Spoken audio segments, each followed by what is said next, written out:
Hey folks, KILT-MAN here, KILT-MAN at your services. How are you all? Hope you're all doing very, very well. Now, it's taken a few attempts to get this video done, which will tip you off as to the fact that this perhaps won't be the video you're expecting. And it's not the video I intended either, but after my abortive attempts, I realise I'm veering into territory which, is unavoidable. On a positive note, look behind me. Look at this tower, this mountain I've created out of boxes of treasure from all around the world, from the Emerald Isle, from South Wales, and from Alabama. All of these things which arrived last week and I still haven't opened yet. It's Christmas time. I've been out a hell of a lot, oot and a boot, and as you'd expect. And it's been a crazy time. A good time, a bad time. It's the way it is. It's Christmas time and things, for everybody, the expectation is huge, and then, things go wrong and it becomes a crushing thing. Everything gets magnified, amplified because it's Christmas time. I've just noticed it's gone very sort of misty around here. Maybe the lens needs cleaning, I don't know. Maybe I need cleaning, buffing up. But yeah, been busy all the time, and I've been meaning to open these boxes. We have 2 boxes from Captain Ronnie, we have 2 boxes from Astrodyne, and we have 1 box from H-Rock, the Alabama Slammer. And so I'm going to do those. I'm hopefully going to do them in order at which they arrived, which will be the 2 boxes from Captain Ronnie, which are behind me here. There's one. And I think that's the other one, I think so.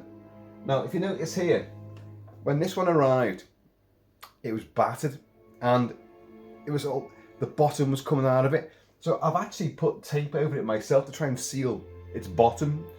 And I said to him, oh, it's a bit of a mess when it turned up, also all the masking tape's pinged off and all that, I still can't see into it, so I've got no idea what's in there. And he's given, scant clues anyway. I've got no clues as to anything that's in these boxes, anything. I know nothing about them at all. But he said, oh no, that's me. I just want crap at wrapping things up so.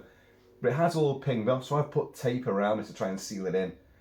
But what you didn't see before, one of the abortive attempts at doing this video, the cat had climbed on this before and was sitting atop that one, like Kitten Kong on the Empire State. She was there and having a great old time. And I thought, oh, I'll get the camera now because it'd be great to have her in the shot. It'd be wonderful. She was all doing the thing. Her legs were doing that vicious sort of angle and she's licking her bits and all that. I know you don't want to see that, but it looked fun. If we could do it, we'd do it ourselves, wouldn't we? Let's be honest. And she was doing all acrobatics and pirouetting around. Thought this would be great on the video. So I left the room to go and get this camera. And while I was gone, we heard this almighty clatter. Literally, glass went flying. Lots of fragile things seemed to hit, hard surfaces. So we came running in there. That's me and my daughter running in, and that box was over there. The cat had gone scooting past us as we ran in, got it, legged it, and what we reckon's happened, she's jumped from that box there on top of the cupboard over there, which you can't see, but it's dead high. That's at one of her new places. Incidentally, there's actually a Die Hard poster on that. 40 stories high, with suspense, excitement and adventure at every level, it says. And there's the Nakatomi Plaza exploding, Bruce Willis's face, and sometimes there's a cat perched above that. It looks really good, to be honest. I took a few pics. And so I think she's jumped from there to there, and then she's jumped back, but missed this box and hit that one and sent it flying, rocketing across. So bedlam was caused. It would have been great on camera, but sadly it never happened. So anyway, he says sadly, reaching for the Merlot. Yes, the Merlot. Look at that.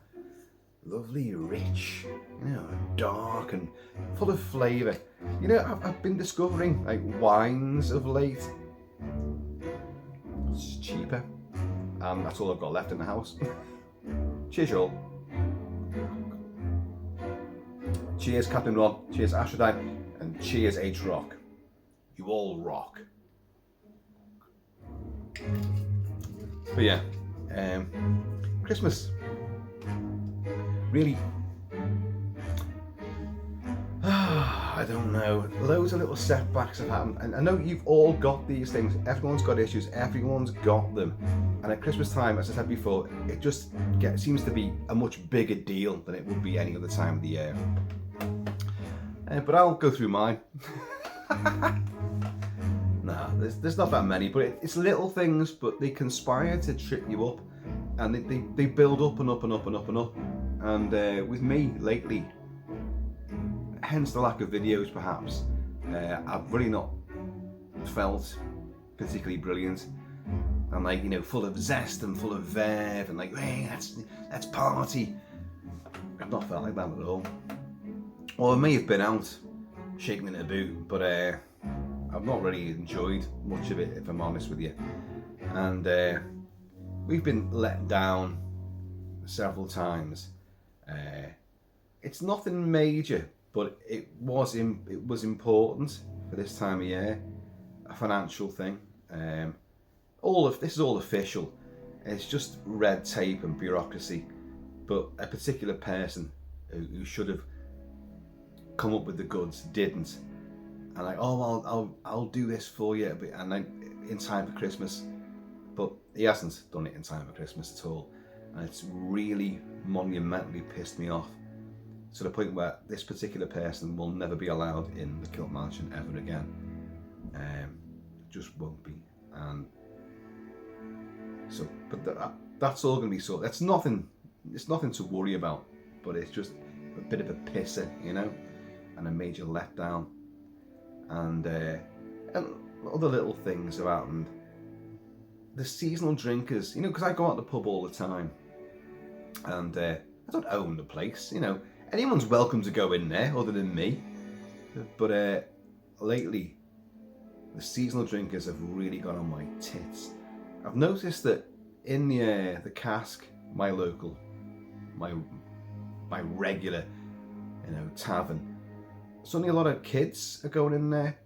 It's Christmas time, so they're doing it, but they're really loud and brash and like brazen, and they sit there, their feet are on the seats and all that, like, and you know, I tolerate a lot of stuff because, you know, I once was like that, so I understand, and they're not actually causing any trouble, but it does have a sort of an effect of deteriorating the atmosphere. So all the regulars don't like it, you know, but you think, oh, they're only here for Christmas time and all that. But then they go, but another crowd come in who are just as obnoxious and pain in the arseness. And then during the Liverpool game, in fact, before the Liverpool game, this just the other day, against Tottenham, who were a bunch of fouling bastards. They were totally evil, but we still beat them. Hey! And I was sitting in the cask, way back in the corner, and I wasn't meant to be there for the match. I was meant to come back home to watch the match here. And how many times have I said that I'll be back before the match, and then the next message, I'll be back at half time, and then, well, the butties came round. We get butties served up in our butties sarnies, and they're very nice. So half time's great. You're waiting for the tray to come round. You're going, ooh, you're diving in. And when you're sitting behind tons of people, you're like, oh, get out of the way. I want. But this crowd came in, like, and they completely surrounded me. I was sitting in a corner, and at first there was like 5, 6, 7, 8, and in the end there was 20 more, in fact, because there was some where I'm sitting. There's like 2 parts to the boozer. There's a big wall here, and somewhere around the other side. Now, a band would be playing later on after the match, so the band had pulled up and stuff. Well, they hadn't put the stuff in there because everyone's still watching the match, but they're waiting in the wings, sort of thing. All the tables are going to be pushed back, and the band would set up. But this crowd, over 20 strong, they weren't kids. They were in their 20s and 30s, and like hearing them, obviously a lot of them are married as well. And they're wearing Christmas jumpers, but they were pissed as farts. and they come in. Of course, it's not their local. They don't go in there. I didn't recognise a single person there. They were all from round here, the accents, but I didn't recognise any one of them at all. And one of them, who was obviously the ringleader, and don't forget, I'm wedged in here, and you know, and it just filled everywhere around me, and I was thinking, shit, I've got to get to the bar, because I thought I'm not going to leave, because you got that sense of bravado. You don't want to leave because it looks like, oh, you're leaving because of them, which you would be, or you're moving because of them. Well, I won't do that. I've never done it. Even when I was a kid, I would not move for anyone. You know, I will not be intimidated. I'll not be forced out of anywhere. And before you go like, well, but were they intimidating? Well, they were, in fact, super obnoxious, super loud, insulting everybody within earshot. And I could hear them as well, like, you know, obviously. And the ringleader, he was stood at the end of the two tables. I was sitting at the back end of this, right wedged into a corner. And he was there by the pillar, and there's two fruit machines either side of that pillar. And he saw me. Now, I was wearing, well, obviously a kilt, and I was wearing just a black vest with the Thor's hammer and necklace. And the hair was all swishy, swishy. It'd just been washed as well, so it was really big, you know, and enthusiastic. And he went, "Sexy boy," after that song. And a load of them joined in. And I thought, fuck yous, and I am. Well, we'll get on to that. And I took my earphones out, and I just went, "What, mate?" And "Sexy boy," and everyone's laughing. And I thought, shit, what the hell do I do now? Because there's way more of them. And like, you guys know me. Everyone knows what I'm like. I can be quite volatile sometimes. I don't like, you know, if you think you've got one up on me, well, I don't like that. If you've got one up on anyone, I don't like that. If you're using it, you know, as a bullying sort of thing, I don't like it. Anyway, I noticed that very quickly, the jumper he was wearing, and unbelievably, it was covered with sharks. And it was, yes, you're right, a Jaws themed Christmas jumper. So I went, and they're all wearing Christmas jumpers. It doesn't take the thug out of being a twat, you know, just because you're wearing a Christmas jumper. They were all complete twats. And I went, "Jaws, best film ever made." And he went, oh, and it stopped him. And he went, "See, I fucking told you." This other one here, "I fucking told you." And I went, "Yeah, it's a masterpiece." He went, "Yeah, it's a masterpiece." And I said, "You're going to need a bigger jumper." And that kind of fell flat, but not as big a Jaws fan as I thought he was, like. But anyway, it calmed him down with his, you know, stuff towards me. But he did pick on another couple in the corner on the other side. There's a big fireplace here. It's never on, but it's this fireplace feature. Like we have numerous of them in the KILT-MAN. No, you don't fire any of them up. They just happen to be there. And they've got a lot of CDs, DVDs, and Blu-rays stacked in them at the moment. And the couple over there is an old guy, and it's either his son or his son-in-law, and they reserve a table for every Liverpool game, every Liverpool home game. Well, every Liverpool game is televised, not home games. All the games are televised, and they sit there. And I always let on to them. Sometimes I've gone in there a bit early, and they reserve things on the table.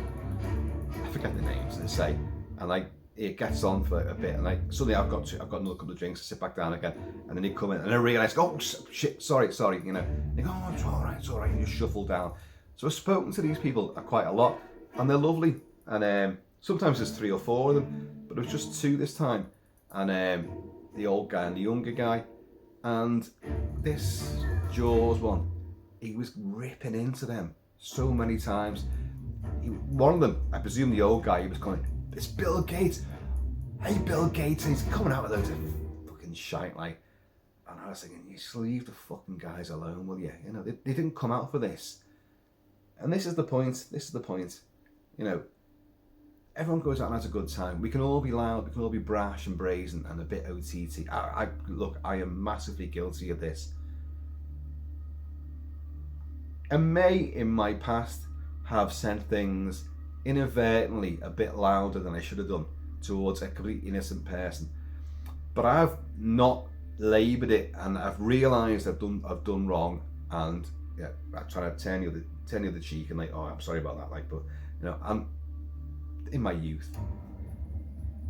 But now I always think these people have come out not to be intimidated or frightened by a bunch of bastards. They come out just to enjoy the match or have a Christmas drink, you know, and why should they be enslaved and worried about a mob, literal mob who were there intimidating? And they shouldn't have to be. So I'm sitting there thinking like, oh, you, I can take you, I can throw the table over and all that. I was thinking this, but I thought you're gonna pile on, you're gonna fill me in. Happy Christmas, KILT-MAN, you know. And I just thought, just take it. And this guy was saying something else to me, but again, I couldn't actually hear what he was saying. The match had started, and I was like, I had one earphone in, and it was because you couldn't hear the commentary. So I thought, well, at least I can have my music cranked up a bit, like, and watch the game. And he was going like blah blah blah blah blah blah whatever. So the one he was here, I grabbed him on the shoulder and I turned him round, and I said, "What's he saying there?" And he went, "Oh, he's smitten with you, mate. He's smitten with you." I repeated myself, haven't I? Sorry about that. But anyway, half time came and they all decamped. It took them a while to do so. And what I should have said, it was like, throughout this first half, I could have got up and, well, fought my way through the crowd and gone, but I didn't. And like, initially, the guy sitting here, who was like sort of the big fat one, we're going to come on to that as well, a big fat one with a big ginger beard, and he was like, "Oh, sorry mate, sorry," like that, and then, but the others reluctantly moved because they were all wedged in like double parking, you know, and I had to weave through. And I went in the bar, and the people at the bar were going, who I know, are going, "Oh, you know, you're alright, you know, you're sitting amongst all that lot." They weren't popular at all, and I went, "Yeah, I'm fine, no worries." And I should have gone, but I didn't. I got 2 more whiskies, and then went back, didn't I? So they were all like, "Oh, gotta move again," like, and there's a few things about kilts and Braveheart and all that, and Roddy Piper, but actually, that doesn't bother me at all.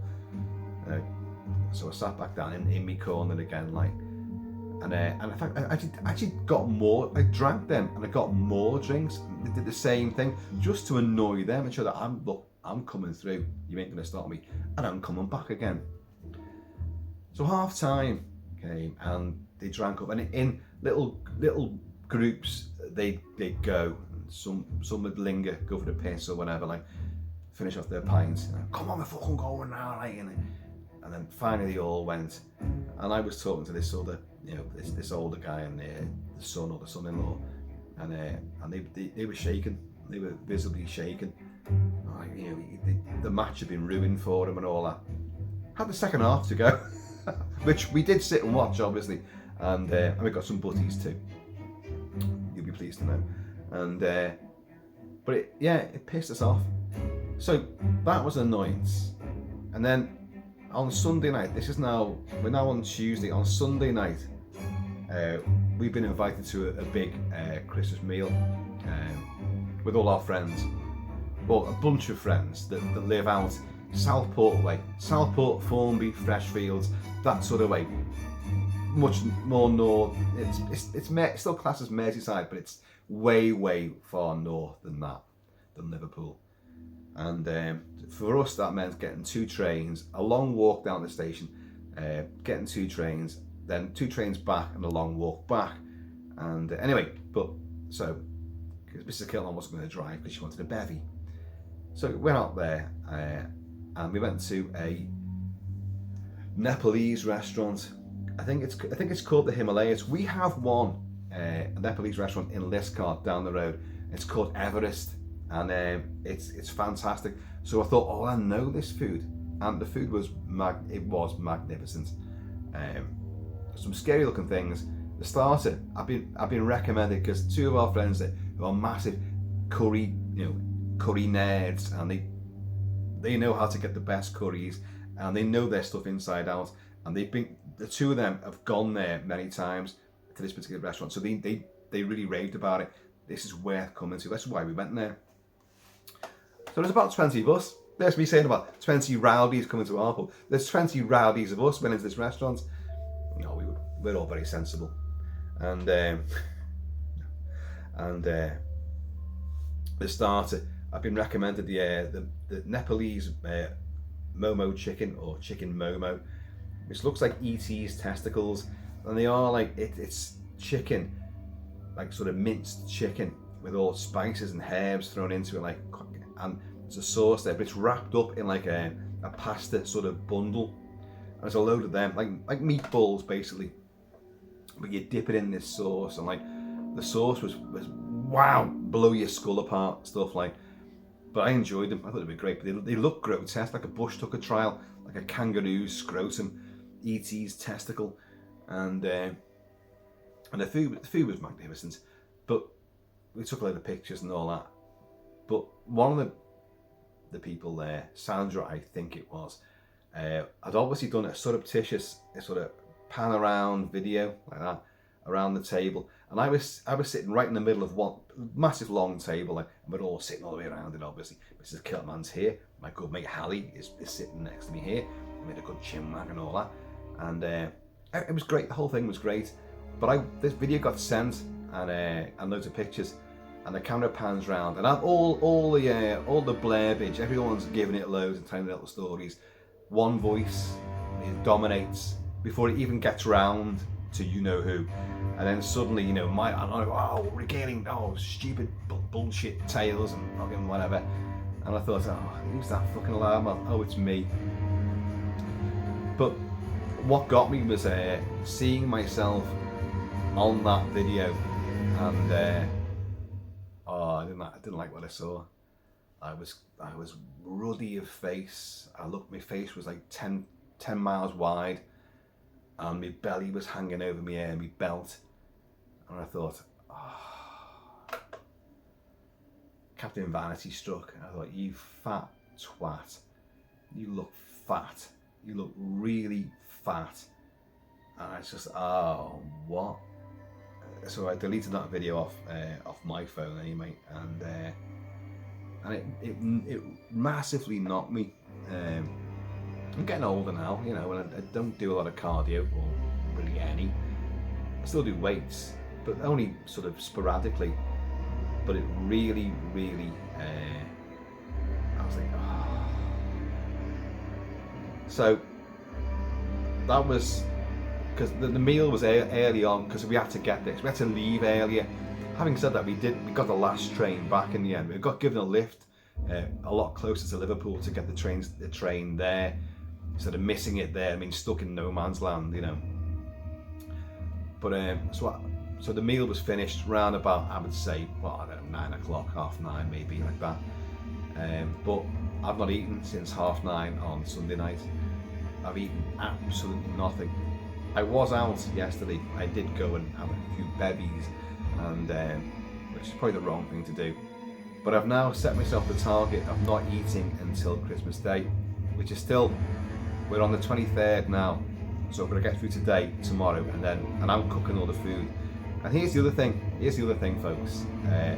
So today, in fact, yesterday, I went to go and get all the meat. We wanted, obviously, a turkey crown, because there's only 3 of us in the house. We don't feed the servants anymore. We've stopped doing that. Only 3 of us in the house are going to eat the meat. My daughter does not eat meat. She's pure veggie, so she'll be doing her own thing, like. And so I was going to get a crown of turkey, something the big fucking thing, like.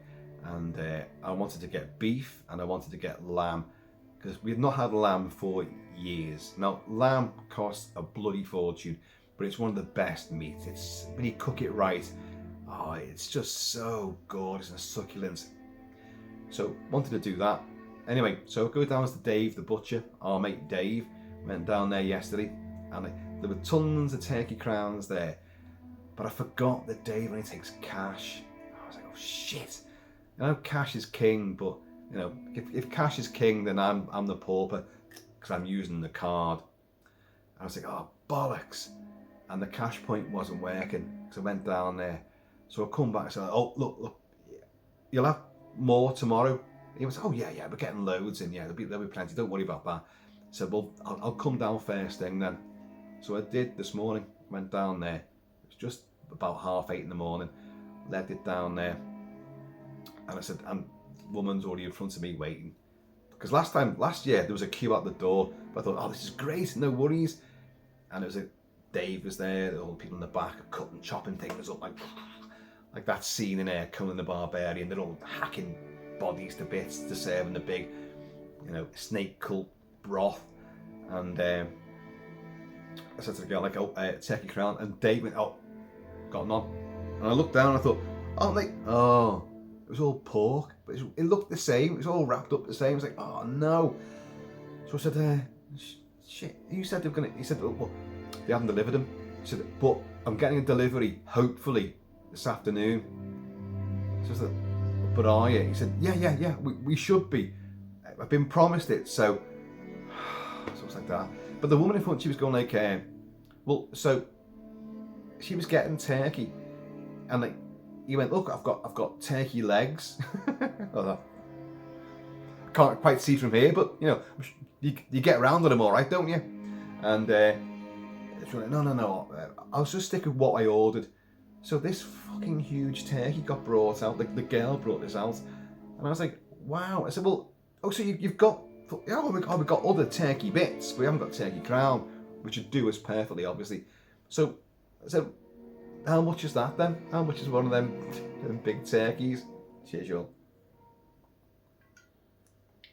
So he weighs it, and it was a fucking big thing, like a big beast. I'm not looking at the most dignified, his fucking legs are in the air like that, its arse is on the show. It gets put on the scale. He goes, right, that's blah, blah, blah, kilos. He goes, oh, do you want that in Old English? So he gave it in pounds, And she went, oh yeah, that's fine, yeah, that'll do us. And I went, well, how much is that then? And then he made the girl do. She went, oh, £79. And like, sometimes you inadvertently blurt things out because you're just in a state of shock. And I went, fuck me! Fuck me! I said £79. Fucking hell! I'd expect the king's crown for that fucking price. Jesus. Oh, sorry for the F words. Sorry, the F bomb. Sorry about that. Sorry to the turkey as well. Like, you're not worth £79, mate, but you're not. And I thought, Jesus Christ. I said, well, I'll come back for the turkey crown later then. He said, well, if it turns up. And I said, well, it better. I said, I'll phone first and make sure it's here. But keep one back for us when he turned up and all that. So, but I wanted beef and I wanted lamb. In the end, I thought, fuck that. By the way, I had cash. I actually had cash this time. So I bought some beef. And I don't even know what kind of cut of beef it is. So I have some beef, and the girl went and got one, and she went, oh, and he went, no. He said, no, get him a good one.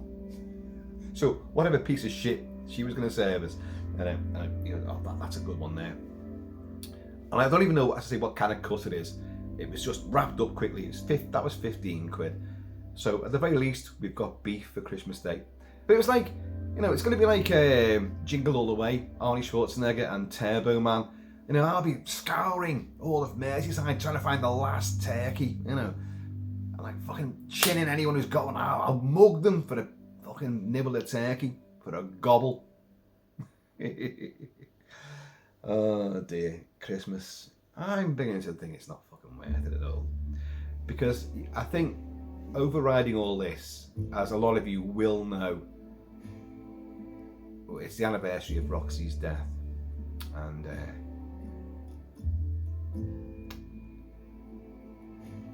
although I expected all this, it has crept up sort of underlying sort of sense of foreboding and melancholy, which I think has clouded a lot of things. So this time last year, tomorrow, Christmas Eve, is when she collapsed in the cemetery. And I carried her out. And we got Christmas out of it.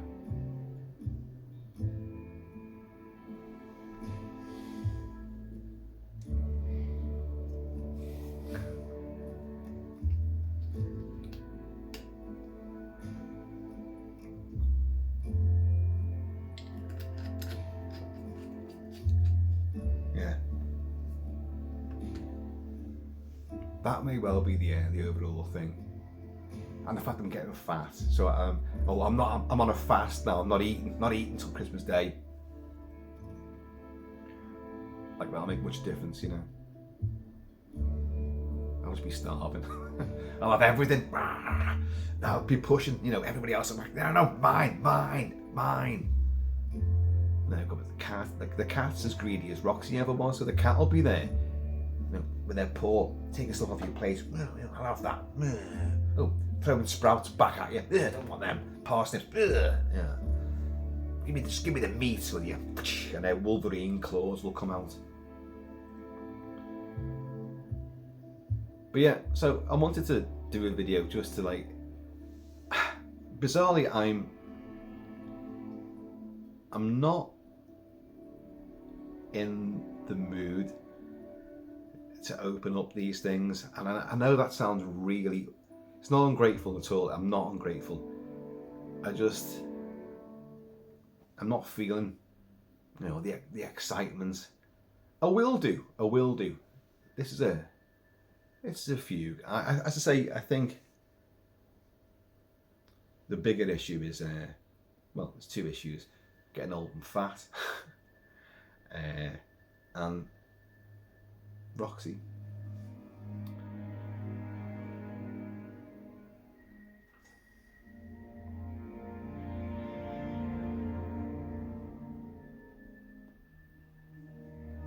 She died there.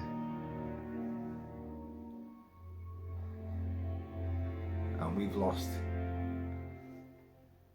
Jan's mum, Jan's dad, my mum, my dad, all at Christmas time. Our previous dog died on New Year's Eve. So I think, as I say, you know, it's not what happens to you, it's how you deal with what happens to you. But at the moment, I'm not dealing with anything very well. Ho ho ho. Oh, I'm sorry about this. This wasn't meant to be the case at all. And maybe later, if Dave comes up with the goods and I've got a turkey, you know, then you know, things might liven up, and I might start unboxing these later. As I say, it's got to be Captain Ronnie's boxes first, but they're all outstanding. I know they're going to be outstanding, and you're going to love it all too. But I wish the cat had jumped on top again, like made it a bit more exciting than the morbid video I've just delivered. Should have livened things up a little bit. Cheers, you all.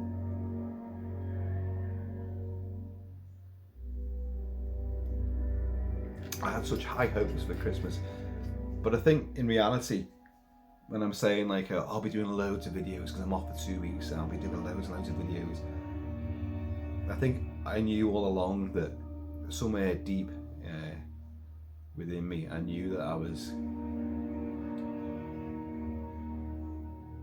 gonna, you know, sort of go off the edge a little bit. But I know, I think it's understandable. The cat's great. The cat is not a replacement for the dog, but Roxy was my best friend.